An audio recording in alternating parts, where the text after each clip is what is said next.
Bismillahirrahmanirrahim. Alhamdulillahi rabbil alamin wassalatu wassalamu ala asyrafil anbiya'i wal mursalin wa ala alihi wa sahbihi ajma'in. Amma ba'du, kembali saya membaca kitab Syarah Aqidatul Awam Jala'ilul Afham.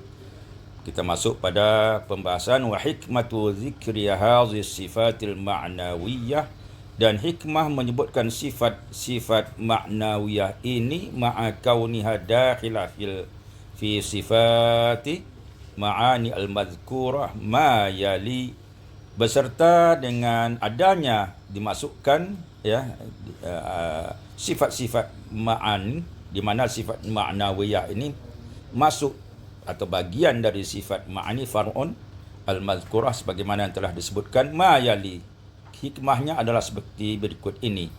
Yang pertama, zikrul aqaidi ala wajhi tafsil, menyebutkan akidah itu, konsep-konsep akidah itu secara terperinci. Mengapa? Lianna khatalal jahli fiha azim, karena ketidaktahuan terhadap akidah itu secara rinci merupakan bahaya yang besar. Bahaya tidak tahu itu adalah besar. Yang kedua, ar-ruddu 'alal mu'tazilati, iaitu membantah paham Mu'tazilah, fa innahum ankaruha, di mana mereka itu mengingkari sifat-sifat ma'nawiyah dan ma'ani dan ma'nawiyah. Faqalu, dalam hal ini mereka berkata, innahu ta'ala qadirun bizatihi, Allah itu berkuasa tapi berkuasanya dengan zatnya. Muridun bizatihi, dan berkehendak, Allah itu maha berkehendak tapi berkehendak dengan zatnya, bukan dengan sifatnya. Min ghairi qudratin, tanpa ada sifat kudrat, wala iradatin, dan tidak ada sifat iradat, tapi Allah berkuasa dan berkehendak dengan zatnya. Wa hakaza ila akhiriha, begitulah seterusnya. Wa qasadu bizalika tanziha lillahi ta'ala, mereka bertujuan menafikan sifat-sifat itu, tujuannya adalah mensucikan Allah Subhanahu wa taala. Wa qalu, maka mereka berkata, in wasafnahu ta'ala, sekiranya kita mensifati Allah Subhanahu wa taala dengan sifat-sifat ma'nawiyah dan ma'ani dan ma'nawiyah tersebut, fa imma an takuna hadisatan, boleh jadi sifat itu adalah hadis baharu, wa imma an takuna qadimatan, dan boleh jadi sifat itu adalah qadim, adalah ada sebelum segala sesuatu yang itu ada, sama dengan zat Allah. Fa iza kanat hadisatan, jika kita mengatakan bahawa sifat itu adalah hadis baharu, istahalat 'ala Allah taala, tentu mustahil sifat itu bagi zat Allah Subhanahu wa taala, karena tidak mungkin yang baharu melekat pada yang qadim.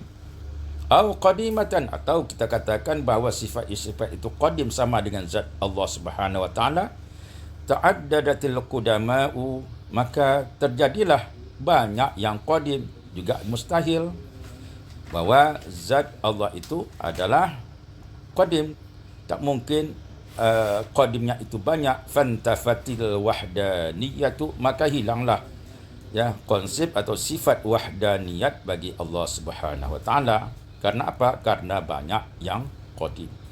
Wal jawabu ala zalika an naqul, maka jawab terhadap pendapat Mu'tazilah itu, maka kita ahli sunnah wal jamaah menjawab, mengatakan, inna hadhihi sifati, bahawa sifat-sifat ini laisat mustaqillatan, tidak berdiri sendiri aniz zat, terpisah dari zat, tidak. Wa innama hiya tabi'atul laha, tetapi sifat-sifat itu mengikut pada zat, melekat pada zat. Fahiya sifatun wujudiyatun, di mana sifat itu merupakan sifat yang wujud, yang ada, qaimatun bi zatiha, yang melekat pada zat Allah Subhanahu wa taala. Maka sebagai contoh, bisa kita contoh sebagai pendekatan pemahamannya, seorang itu pintar, bukan berarti pintar dan seseorang itu terpisah. bahawa pintar itu melekat pada seseorang, karena pintar merupakan sifat bagi seseorang. Demikianlah pendekatan pemahamannya. Wallahu a'lam bishawab.